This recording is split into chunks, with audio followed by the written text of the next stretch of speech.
Good morning বন্ধুরা। সকালবেলা ঘুম থেকে উঠে ফ্রেশ হয়ে 2 কাপ চা করে নিলাম।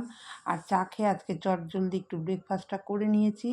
ব্রেকফাস্টটা করার পরে হাজব্যান্ডকে দিয়েছি একটু কাজ করতে। সেটা হচ্ছে আমার যে লাইটগুলো আছে সেগুলো বলেছি একটু দেখে দাও, কারণ লাইটগুলো না মাঝে মাঝে নিভে যাচ্ছে। আর এদিকে বারান্দার পাখাটাও বলেছি একটু পরিষ্কার করে দাও, কারণ এই ঘরাঞ্চিটার উপরে উঠে তো আমার পক্ষে সম্ভব হয় না, পাখাটা অনেকটাই উঁচু।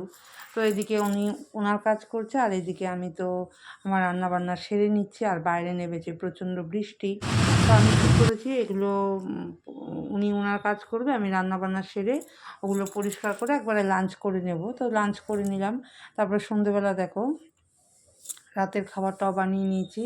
পরোটা আর নারকেল দিয়ে ছোলার ডালটা দুপুরবেলায় করে রেখেছিলাম, আর একটু সুজি করে নিয়েছি। এই দিয়ে তো আমরা রাতের ডিনারটাও সেরে নিলাম। আর সত্যি কথা বলতে মিষ্টি মিষ্টি সুজি না আমার কাছে ভীষণই ভালো লাগে, পরোটা দিয়ে সুজি তো আরও ভীষণ